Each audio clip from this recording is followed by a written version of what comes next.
and welcome to Sit Still, Look Pretty. It's me, Priya, here in the studio this time around, and oh my God, it feels like it has been forever, a solid 8 months since I last sat in the studio with Priyanka. It's a little bittersweet in a sense that I'm very, very happy to be back and doing this once again, but of course, I'm not joined with my partner in crime today, but alas, till we get back together as a duo for the following month, let's make this episode a good one. Moving on to the topic for this month's episode, it's called A Touch of Grace. For this episode, at least, we are going to be looking at two things.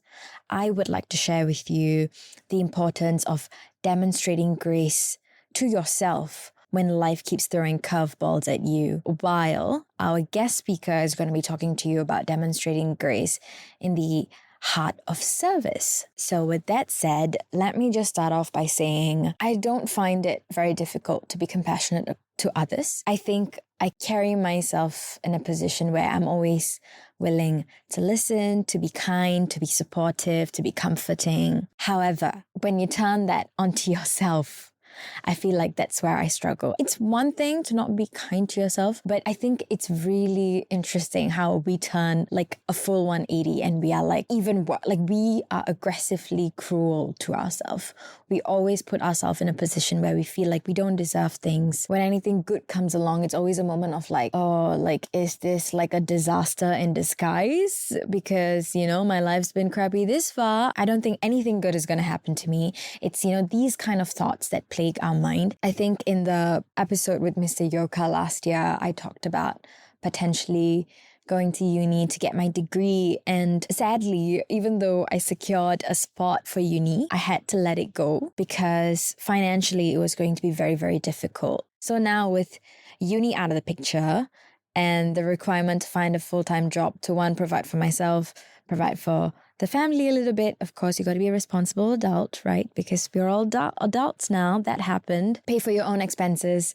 Being so able to do Sit Still Look Pretty because, I don't want to stop this anytime soon. This was also the first time where I think I was pitching myself for a better position. I've done assistant producing for a while now. So essentially the next step is to go one step higher. But of course, I found myself in a position where I felt very unsure if I was capable of moving a level up. I'd taken a little bit of a break. I was gonna do uni. Suddenly there's questions of what if I can't do it? I don't think I can do it.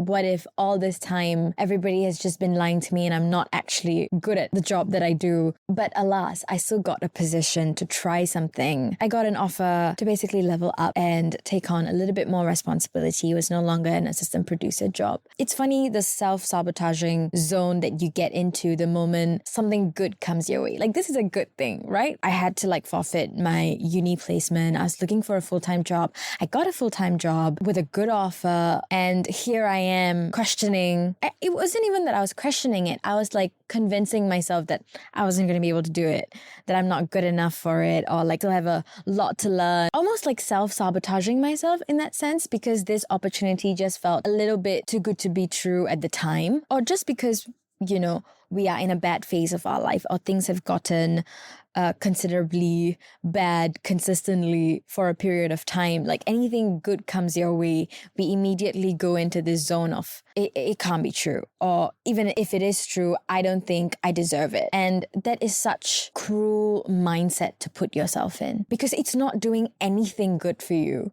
There's literally no good outcome out of that. And I think more than ever, this would be the time that you should be kind and encouraging and motivating to your own self. And it took me a while to understand that perspective. I'm actually screwing myself over here by getting into this persona that I'm not going to be able to do this and this is not for me. I took up this position really quickly too. Are you down to do it? And it was a yes, and then I put it down. And I thank myself for being that quick to react, because I think if I had a moment to think, I would have been I would have gone down a rabbit hole thinking I don't deserve it and I'm not going to be able to to do it. At least this rabbit hole happened after I said yes. So technically, even if I feel like I didn't deserve to do it, I would still have to show up for work the following week. Essentially, I feel like that kind of pushed me or forced me into a position where I had to be like, Priya, no matter how crappy you feel, no matter how incapable you feel, you're still going to have to show up to work. So you might as well not make things worse for yourself. It was a little unnerving. Of course, you got to give it away. It was a new environment. It's like essentially like my first like full-time position. And there's obviously a lot to learn because I'm relatively new to this. So there was no point in me sitting down and feeling like I'm going to fail or I can't do things, because I think you can fail and there are going to be some things that you are unable to do at that moment because, you know, you haven't like grasped the entirety of how to do certain things because it's a relatively new ground, or even if it's leveling up in a job scope that you're already well aware of, there's always going to be new things to learn. There's always going to be things to improve on. There's no way that everything is going to be perfectly aligned and everything is going to go right. So I feel like making mistakes, failing, embarrassing yourself, all of this are unfortunately inevitable, but these are the things that make you the knowledgeable, well-versed, skillful person you are in the future. So there is a trade-off here. There is a give and take. You lose some and you win some. Yeah, so if any of you are sitting down listening to this podcast and you're feeling really crappy right now because, for example, you got a job offer that you don't know whether you're capable of doing. Maybe you got the opportunity to fly to overseas like Miss Priyanka, but you're feeling a little uncertain about whether you're going to be able to pull through if you got into a course that you really wanted to do, but maybe it's completely different from what you've been doing before and it's a little unnerving because everything's new and you're definitely going to screw it up. If you're that person, just calm your mind for a second. Just tell yourself that all the things that you're worrying about have a highly likely chance of happening, but the chances of you getting through these difficulties, getting through and like making it out on the other side alive and well, the chances are also equally, if not more, high. I would like to think that people who get down on themselves really hard are also the people who are ready to like travel the extra mile, put in the extra time and effort to accomplish something that they really want. So don't worry about it. It's finally time for the guest speaker segment, which I'm pretty sure is what everybody looks forward to in the Sit Still Look Pretty podcast. And today, we have a very special guest joining us. It is none other than Aarthi Sankar. Aarthi is currently the Executive Director at the Society for the Prevention of Cruelty to Animals, better known in Singapore as SPCA, which happens to be Singapore's largest and longest-serving animal welfare organisation. SPCA helps over 2,500 animals every year, alongside a 24-hour hotline and rescue service to help animals in need. And it also operates Singapore's only community animal clinic that offers affordable and accessible veterinary services for community animals and pets from low-income households. Besides that, SPCA also runs a shelter that is a safe haven for 150 to 200 animals waiting to find their forever homes. Aarthi works closely with various advocates, stakeholders, and a team of passionate staff who lobby for better animal welfare in SPCA. It is truly my pleasure to have you be part of Sit Still Look Pretty, Aarthi. Welcome. Thanks, Priya. I think you should really write my resume for me after this. You're great. Are you ready to jump right in? I think so. It's my first podcast, so go easy with me, okay? This month's episode discusses the topic A Touch of Grace, which shines light on openly discussing the social services scene in Singapore. With respect to that, when saying a touch of grace, what comes to your mind first? I guess for me, a touch is a very intimate moment between two people. I've spent a lot of the last year sort of giving people reassuring touches. My staff, when they have to take the emotional toll of losing animals at the shelter, having to see the best and the worst of humanity. So the touch has evolved a lot for me, just breaking it down, right? And for Grace, to me, it's really about I guess having that resilience and that silent ability to sit back and take in other people's perspectives and be empathetic regardless of what the situation is. So when you add these two things, I think there's a very beautiful moment. It's interesting that this was a choice of the theme, right? Because it's just about being vulnerable, but at the same time being resilient enough to offer support. And I guess if you cannot make the world a better place when you leave it, at least don't mess it up. Let's go back in time a little bit and get to know the early years of Aarthi's life. Back at NUS, when you were pursuing your bachelor's in sociology, at the point of time, what did you envision life to be upon graduation? Okay, wow, that is like 16 years ago.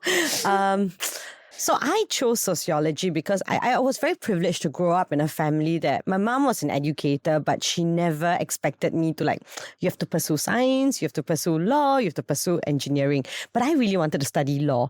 And all my childhood, I thought I'll become a lawyer. Right? And I have this sort of spunk that I want to fight for people, I want to be the next Subhash Anandan and stuff. But you know what? I didn't cut it, right? I didn't get accepted into law school. And when we had that first, semester where you get to try out different modules, right? I think it's all the 1101s. I'm sure they call it something different now in university. Sociology really reached out to me.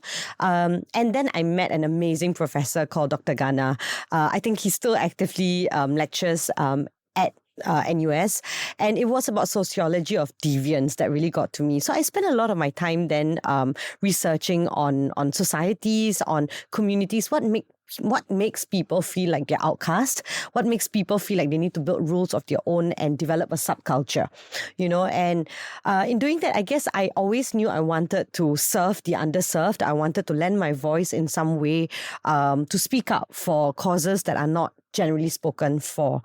So yeah, I guess I always felt that, there was a bit of social justice that I wanted to fight for in some way. But of course, another part of me was it would also be great to find a rich husband and get married and be a philanthropist, right? The second part never happened though, so yes. But I think even if you didn't end up becoming a lawyer, I think you are a voice for people or rather animals that don't have a voice at the moment to express how they feel. Yeah, that worked out quite serendipitously. Now that we have learned about your educational background, let's officially dive into the topic of social services. What first sparked your interest in this area? So I worked at People's Association and I started off as a manager. Working at the headquarters, my job was to come up with causes and programs to engage and bond residents. But if you ask me, my interest in social services was even before this. As a kid, I always remember my family talking to me about adult topics, right? Good adult topics, just to be very Yes. clear. I guess I was always taught to use my voice and use it for something purposefully. So that plus, sort of stumbling into People's Association, that was really just me wanting a stable job. But yeah, I guess in that 10 years, I learned a lot. I learned how to speak a bit of Mandarin, be able to communicate with different people. I had been into rental units to understand how people were living in these environments, what their biggest challenges were, and to realize that the exposure is so important. We are so privileged sometimes, and that's fine. It's okay to be privileged, but you have to acknowledge that you're privileged. That's more important. So, I guess that really helped to open my eyes to multiple ways of how people interact as well. Yeah. Just a really curious question, Aarthi. Yeah. I feel like your job allows you to be in a very specific perspective where you really get to see the vulnerability of people who are going through really difficult times.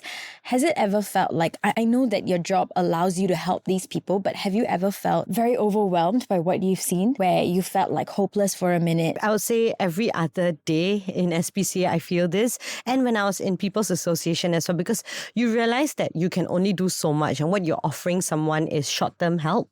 And to build a sustainable program takes years to see its impact. But more so in SPCA actually, because there are cases, right? For example, a few weeks back, me and one of my staff, we were at this unit and there were 20 cats that were abandoned in a rental unit.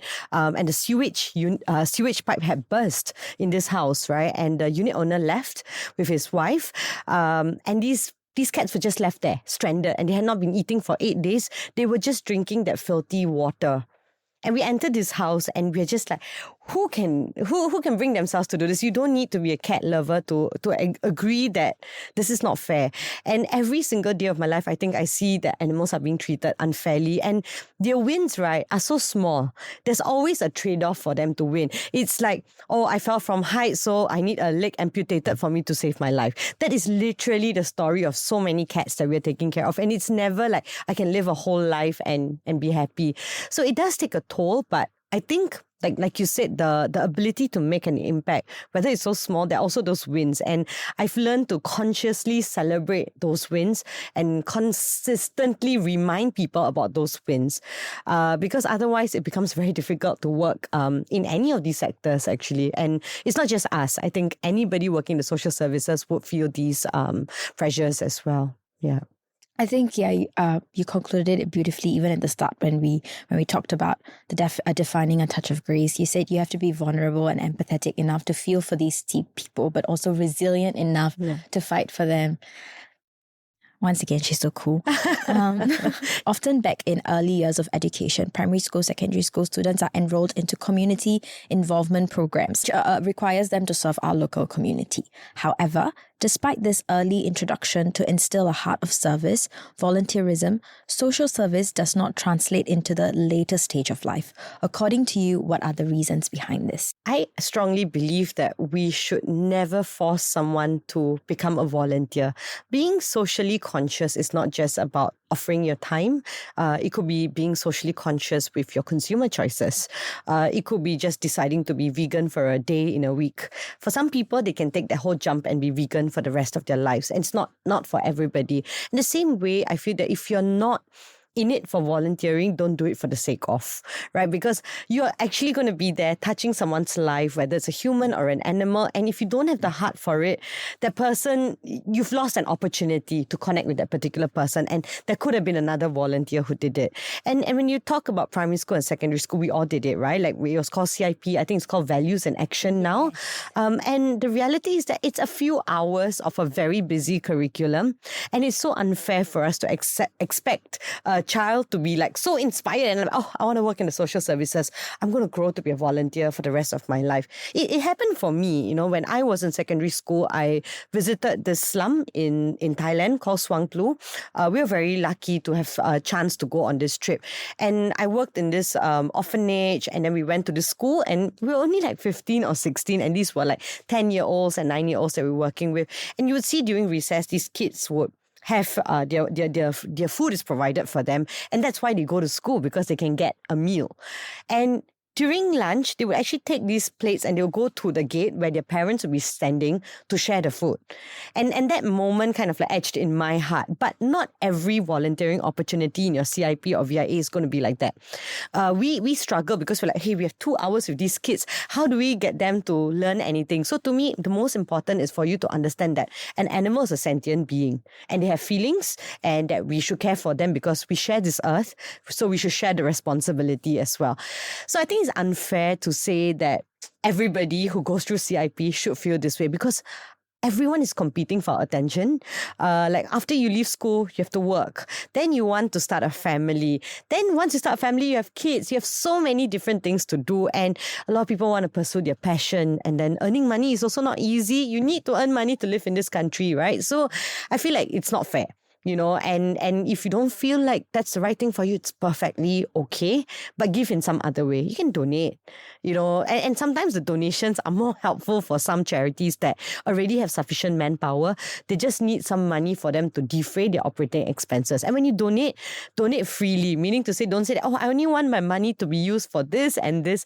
Also let it go towards paying the staff that are working in these charities, because you need them to run the charity. So little things like that, be more conscious in general. So I don't think it's a big problem. I would love to see more young people get involved, but I cannot blame them for it. It's a tough world we live in, and COVID put everybody back by like a few years. And those who grew up, whoever graduated, did you graduate during COVID? I didn't have a graduation because it was because of COVID. Don't you feel that your life is so different? Like the way you entered the workforce changed entirely, right? Agreed. So I think it's not fair for us to expect you to do something like that. And I know that the seniors always say that, right? Like our parents and in their generation. Always like, oh, this new generation, they're terrible. They don't care about anything. But come on, the world is not all that it claims to be. It's not the best experience that we are having. We went through a pandemic. We are all tired. We are all fatigued in some way.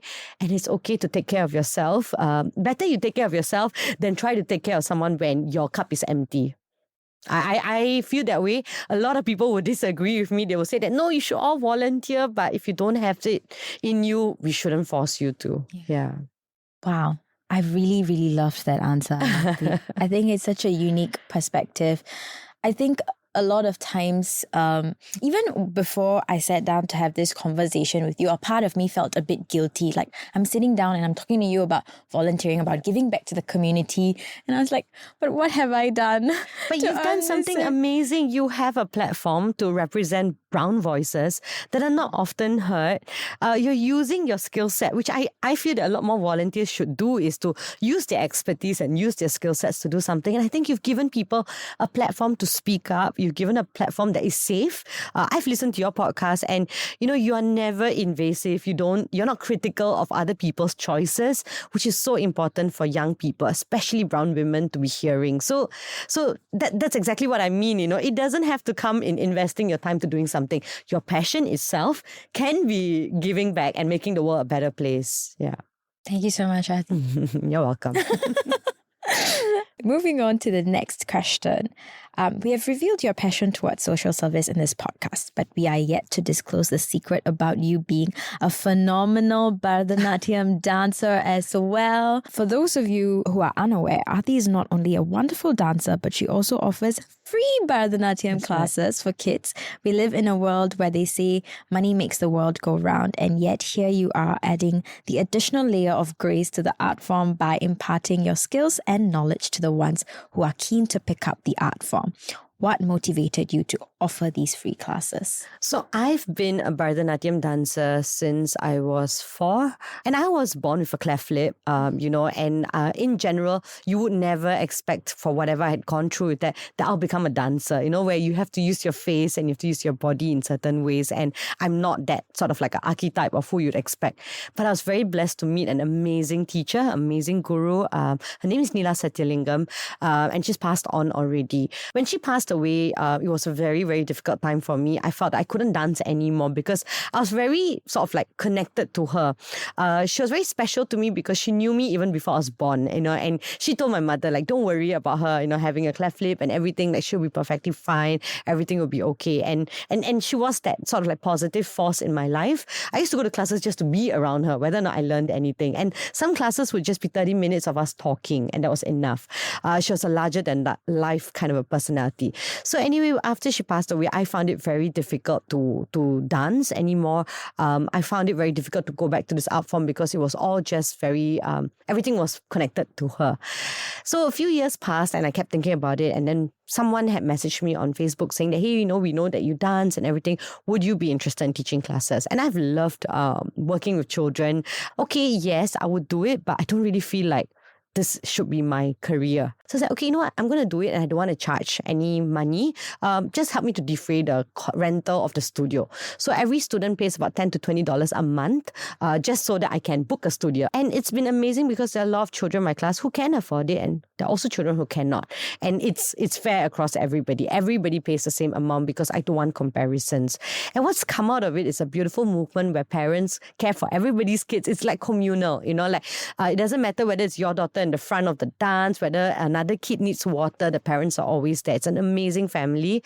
And to see these kids, these are kids that would not, I think, traditionally have chosen Bharatanatyam and who are great at it. So I was very proud of that. And I'm very particular that everybody says that like good things are never free, right? They're never cheap or they're never free.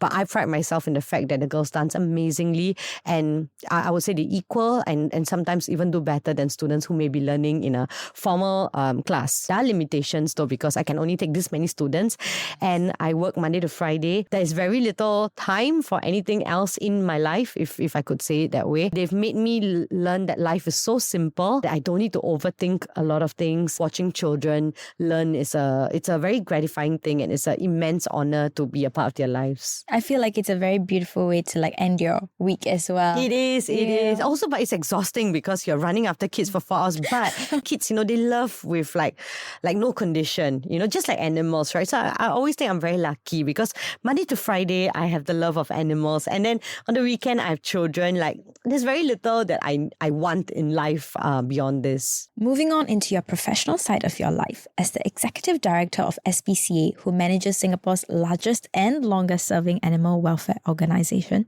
could you give a sneak peek into the shoes of Aarthi at work? I generally love work that is never the same in 2 days. I was very lucky, 10 years in People's Association, no 2 days were the same. And in SPCA, it's just like that too, right? Like every day, I don't know what I'm going to come into. But primarily, my role at the SPCA is to marry the strategic direction with the operational work that the team needs to do. So I have a team of 55 staff, and we care for 2,500 to 3,000 over animals each year across our different services. So number one, what I have to do is gear that strategic direction, look at where the gaps are, what are some of the issues. For example, abandonment of cats has become a big problem the last few years. How do we gear our programs and our services to work towards that? Then number two is to look at the operations and see if this makes sense, whether or not our people are in the right place. And I guess over the years, it's become a bit of HR as well, which is like caring for them. A lot of people care for the animals, but not the humans who are caring for the animals. And these humans that I work with have also forgotten to take care of themselves. And compassion fatigue really sets in an animal shelter environment because, most of the animals, and anybody who has pets understand this, like our pets usually go before us, right? And because of that, like it can be a huge grief that you don't really know how to explain. And these are humans who go above and beyond because they're not even a pet owner, right? They're doing this as work. Yes, they get paid, not much, but more than that is that they care more than a pet owner because they're taking care of these animals when they're injured. Some of them are so badly injured even, and they work so hard. A lot of times they put in their personal money, their personal time, they foster them at home, bring them back, little things like that. And since I came in, I'm quite proud of the fact that I've started to make the team think about their own mental well-being so that they don't get burnt out and can be better caregivers for these animals. Apart from that, I do a lot of advocacy work. I work with different stakeholders, government partners, to make sure that the animal welfare agenda is still there.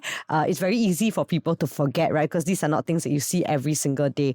So to remind people that, hey, you have to consider animals in any sort of decision that you make, any policies that are built. It's my job to make sure that SPCA is known, but more than that, that animal welfare is an agenda that we discuss. And I also want to point about caring for the caretakers who take care of the pets. I think now more than ever, a lot of people are talking about the importance of having a healthy work environment, being able to do what you love without feeling like you have to lose yourself in the process. And it's a very beautiful thing that you said, Aarthi. I think, yes, as much as we are giving back to the society, it's very important. I feel like charity starts at home. Sometimes I even tell the staff that, yes, the animals are really important, but not at the expense of your own safety. You're someone's daughter, you are someone's son.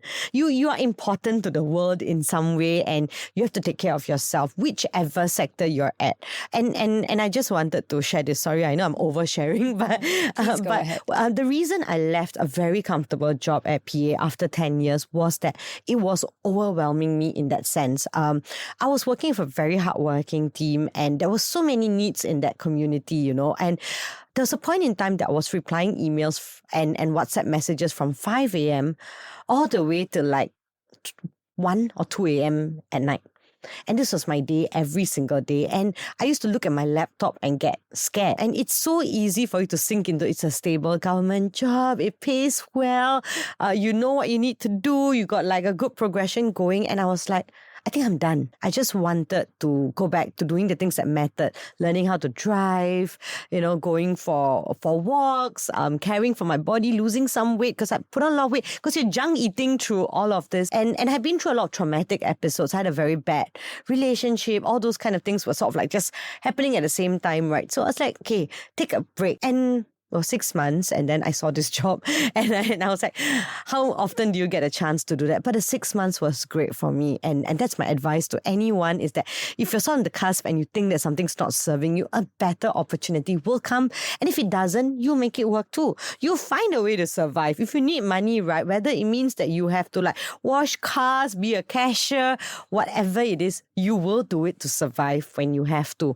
But up till then, like, you can take a break and care for yourself, and it's nothing wrong. We should normalize taking breaks between jobs. We should normalize self-care. We should normalize that you're more important than any work you do. Moving into volunteering at SPCA, this question goes out to you, keeping in mind the popular interest for many to volunteer at this organization due to their love for animals. Could you share with us some of the challenges, reality behind a volunteer at SPCA? Sure. Before I talk about it from the volunteer's perspective, I think I'll talk about it from the volunteer management perspective. Yes, everybody loves to work with animals, but as with most charities, that is not the only volunteering role that is available. In fact, it's easy to find people who are willing to work with animals, but it's hard to find people who are willing to do content for us, people who are willing to come in to help us in other areas of the work. We always think that, like, I don't know anything about animals, I cannot help in the charity. But honestly, I tell you what I really need help with is people who can fundraise, people who can come in to help us run events, people who can help us to generate content, which are skill sets that a lot of young people have. But they will be like, so boring to do what I do in my daily job. As a volunteer as well, so we always have to find that balance between the two. I feel like I never considered volunteering as anything else other than kind of the most obvious one, which is helping with the animals. Correct. But you're right, there's so many like facets in how you can contribute into volunteering. Correct. I volunteer too, and one of the things that I realized is that I really should use my skill sets more. So I'm like you too. Like, if you ask me to volunteer also, I'm like, I already have to fundraise, I already have to do all of this for this charity. So I work with this particular volunteer organization called MCS, and I would do a plug for them because they are a growing organization, and one of the work that they do is actually do befriending for prisoners, right, who are going to be coming out soon, so as to help them and give them sort of like a network of support to make sure that they don't regress back into their previous life or their previous networks. And it's been very gratifying. I've had 3 befriendees, all brown women who were in prison, right, coming out, and you really learn about their struggles, and it's very hard because you have to like write letters and then you call, and there's only so much you can do through these kind of interactions. I'm very proud of the my first befriendee who has gone on now to be an early childhood educator, come out and like done amazing things to their life. But I realized when I was doing this that I love this kind of work, and it gives me like such great gratification because you see it happening in front of you. You feel like you make a difference. But maybe I want to find ways to use my skill sets differently as well. And that's something I want to do in 2024 when things are a bit more like settled for me and I have like found my footing. But we don't, it's not just you, like all of us don't think about this we think about volunteering. To wrap things up, for those who are looking to volunteer, start their social service journey, but remain unsure on where to begin, what would be your piece of advice for them? I feel like don't feel so stressed out. Like, it's okay to start off as an ad hoc volunteer with multiple charities and organizations. There are great sites. I think NVPC, the National Volunteering and Philanthropy Center, they have like a whole host of opportunities to volunteer with multiple charities. So look at that. Some are like just go down for a day and help at an event, and then some are more long-term that you need to commit to. I think the second thing is to speak to members of that organization to see if they work with your values, because the thing that I am very particular about is a volunteer's experience. You lose that person if, imagine you come in and nobody treats you right in the organization and you don't know what you're supposed to do, or you're treated poorly, and sometimes it's just because people are so busy that they got no time to give you the direction. But it would kind of like put you off volunteering for a bit. You're like, I made time on a Sunday to come down and do this, and then I'm not really needed. So I will find time to speak to that volunteer manager. I think NCSS has done a lot of work. There's a National Council of Social Services in sort of like strengthening volunteer management across charities, right? And I feel like there are volunteer managers that you can speak to. You can go onto their websites, click I want to volunteer. First things that you have to look out for. Do they give you multiple volunteer roles? I think that's very important because you don't want someone who just wants to collect volunteers. And then as and when I need them, then I do it. They should be asking you, do you want to help out at, like, for example, SPC, like, do you want to help at the shelter? Do you want to help at the clinic? Do you want to just do like a random stuff? Or are you a photographer? Are you something else? Tell us a bit about yourself. Make sure there are training opportunities. I feel like just because you're a volunteer doesn't mean that you should be unskilled. And I think that's something that could interest a lot of young people to want to volunteer, because I'm saying that, hey, while you come to SPCA and volunteer, I'll also teach you about pet grooming, And of course, if you have a pet, you'll be like, great, I can learn this and help at the same time, right? And you want to train and upskill your volunteer force as well. And number 3, to make sure that they are an inclusive organization. A lot of times we focus on caring for this one particular beneficiary that we forget that we are being unsafe to other people. So I'll be very mindful of volunteer organizations that don't treat their volunteers with respect, or don't give them the dignity that is required. This is something I learned in People's Association. I'm very grateful because there's an entire grassroots volunteer movement that really energizes and fuels the People's Association. There are like thousands of them, right? And I've heard these wonderful stories, even during COVID-19 and everything, how they would actually respond to an emergency and support. And I realized that the power of a volunteer is only seen in a crisis. If tomorrow all my 55 staff are down with COVID, who are the next 55 people who are going to come up? It's your volunteers. And if you don't treat those people with respect, you don't train them, you don't care enough for them to fit them in a role that matters to them, then they're not going to turn up in an emergency.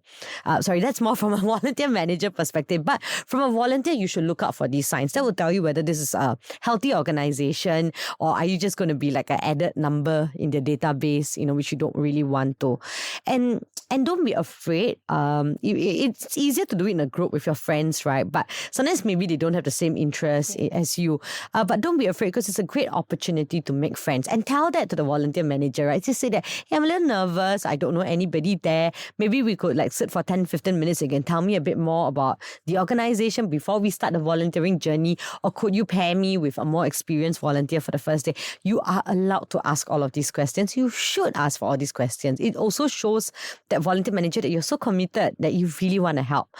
So don't be afraid. I think that's a wonderful way to end this interview session. I really don't want to, Aarthi, but I know I should let you go. You have much more important things to do. But I want to thank you, and I also want to thank Priyanka, because I think it's amazing to have a platform like this and to see young women, want to use their voice in such an amazing way. It's things that I'm happy to see, and I feel like you should continue doing this. Speaking to a lot of people, and there's so much to hear from you guys too. In your journey, I think it's so relatable for a lot of young women there. So I wish you the best. I hope a lot more people listen to you guys, because I think you give great advice and you give great comfort to a lot of people who are tuned into this platform. So I hope that I didn't chase any followers away for you guys this time. No, okay? Definitely not. Definitely not. I think if any more, hopefully we can send more people over to SPCA's way, over to Aarthi's way. That's the goal. Thank you so much for joining us. Thank you for having me as well. All right, everybody. I hope you enjoyed segment 2 as much as I did. It's always bittersweet to start on the closing note, but alas, we are here. But hey, I have to say, I'm a little excited actually, because this means the next episode is going to be a duo episode, which, we love to look forward to. Now, for this episode's quote of the month, it is by Morgan Harper Nicholas, and it goes, pay attention to the people you feel safe around. Pay attention to the kind of environment that don't stress you out. Pay attention to the kind of things you could actually look forward to. Pay attention to what energizes you instead of draining you. Pay attention to all the little ways you can spend more time doing the things that bring you life. Very beautifully said. When we are hustling our way through, when we are facing life at full force, it is very, very important to take a moment and to look at yourself and make sure you are okay, that you are in a position in your life where you genuinely feel happy and you're not just heading straight for something with just the destination in mind, to the point that when you reach the destination, you're not even going to be well enough to enjoy the glory. Then what's the point of anything, right? Now, with that said, this marks the end to the annual solo special episodes for the year 2023. And myself and Priyanka have enjoyed ourselves being able to sit here and connect with you one-on-one. Can look forward to the duo back at it, hosting together, having a blast, and I truly, truly can't wait. And with that, Priyanka and I will catch you guys with another guest and a new cup of tea in the next episode. This is Priya on Sit Still, Look Pretty, 'cause girl, you're more than a quick gaze.